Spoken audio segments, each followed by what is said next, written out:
Assalamualaikum warahmatullahi wabarakatuh. Penganalisa politik dan pengkritik Perikatan Nasional berkata yang Perikatan Nasional ataupun Muafakat Nasional akan menghadapi masalah rebutan kerusi di dalam pilihan raya negeri Sabah dan juga di dalam pilihan raya umum yang ke-15, PRU 15 yang mungkin akan diadakan tahun depan. Mereka cuba memberi gambaran yang Muafakat Nasional ataupun Perikatan Nasional akan hancur. Hancur kerana rebut kerusi di dalam pilihan raya. Yang sebenar ini perkara biasa dan menjadi masalah semenjak tubuhnya Barisan Nasional pada tahun 73 dan hingga hari ini masalah yang dianggap sebagai rebut kerusi ini normal, biasa. Tapi akhirnya masalah ni selesai. Dan bukan saja Perikatan Nasional, tapi Pakatan Harapan pun menghadapi masalah yang sama. Kalau kita lihat semasa Barisan Alternatif ditubuhkan pada tahun 99 untuk menghadapi pilihan raya bulan November tahun 99. Barisan Alternatif hampir tidak berlaku. Ini kerana 4 parti politik semasa itu, iaitu DAP, PAS, PKR dan PRM, tidak boleh setuju tentang kerusi. Berapa kerusi setiap parti dan di mana. Dan ada beberapa tempat di mana pertandingan 3-4 penjuru.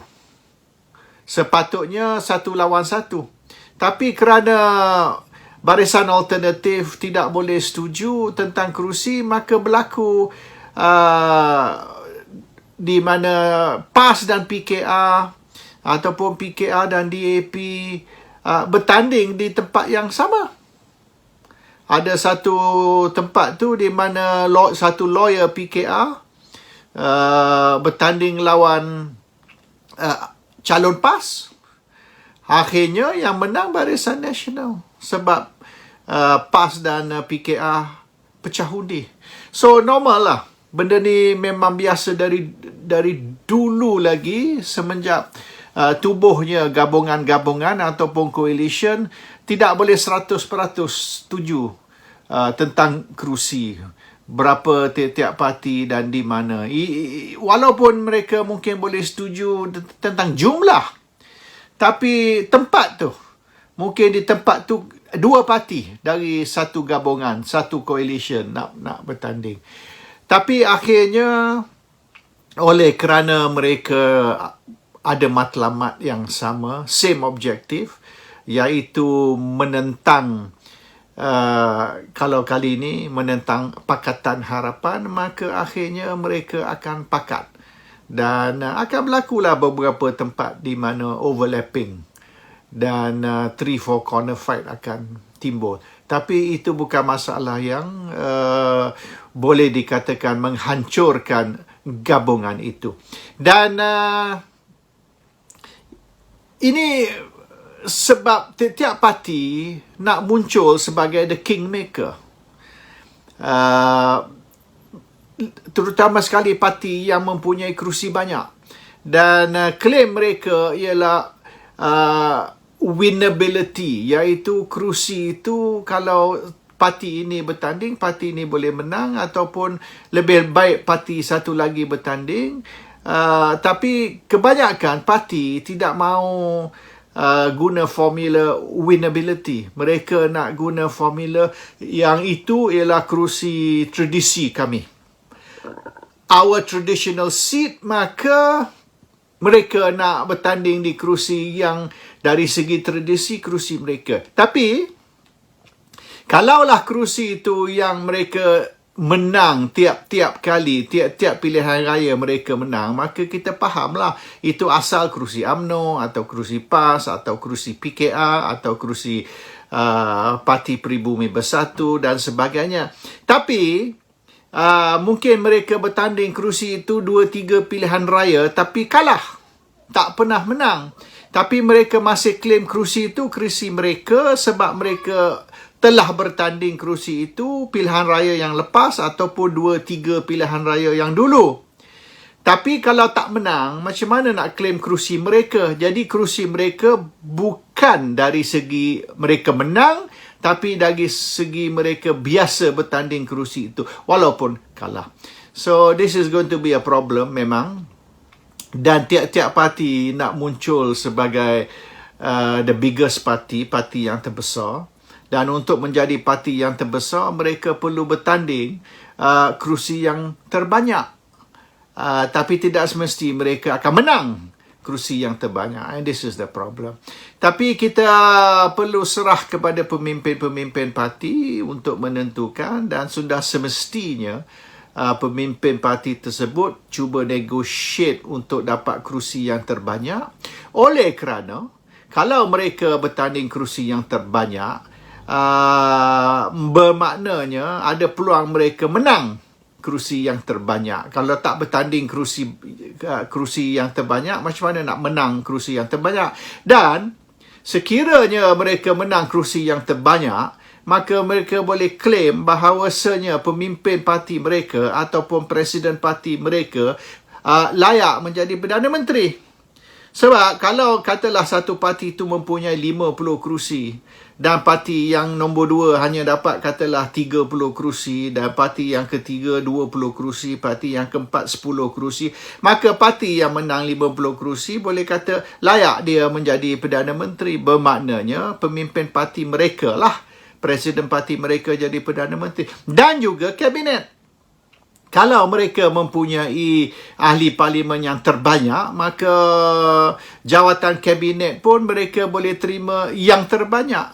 Dan mungkin jawatan kabinet misalan Menteri Kewangan, Menteri Dalam Negeri, Menteri Pertahanan dan sebagainya, kabinet-kabinet yang dianggap sebagai senior ataupun kabinet yang dianggap sebagai jawatan penting.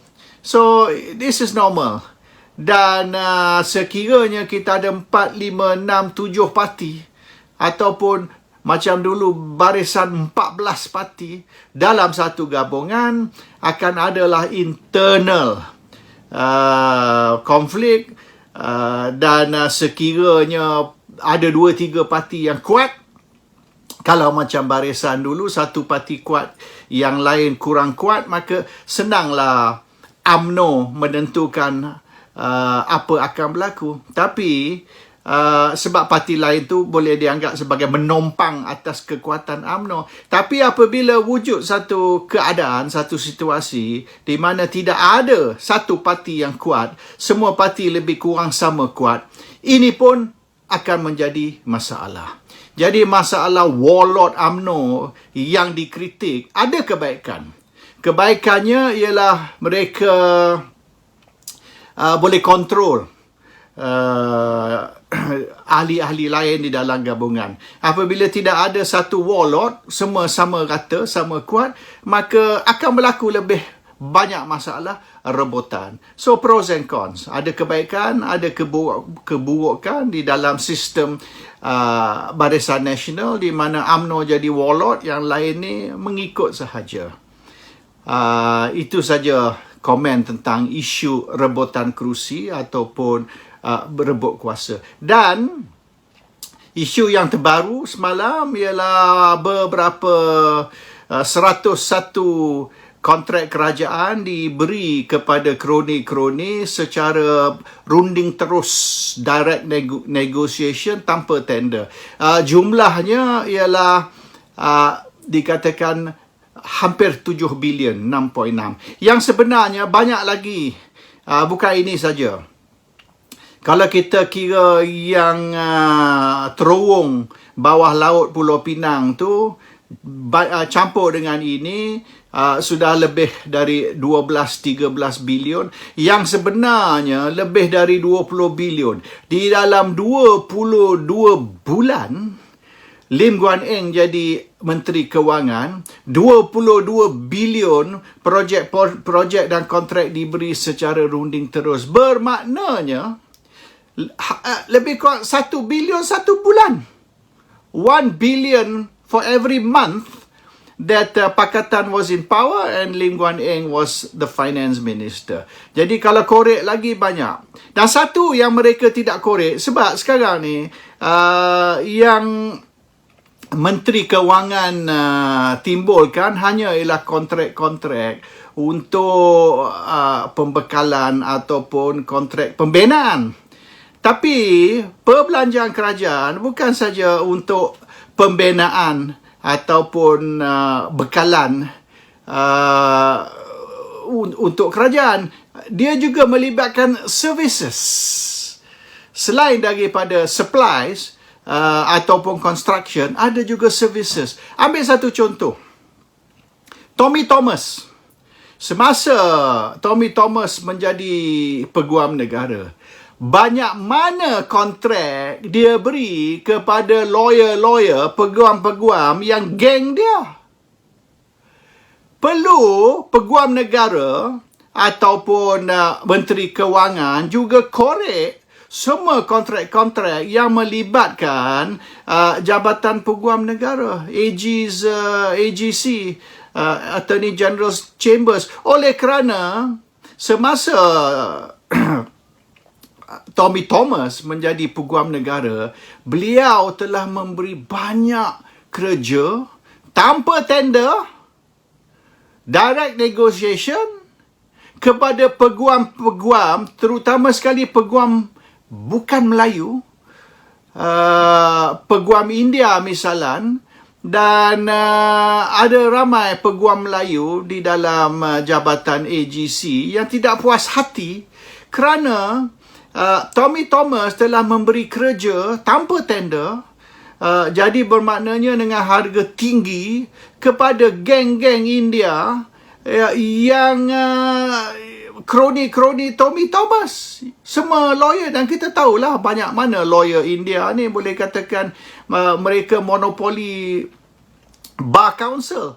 So ini satu lagi yang perlu disiasat, bukan saja setakat construction, supplies dan sebagainya, tapi services.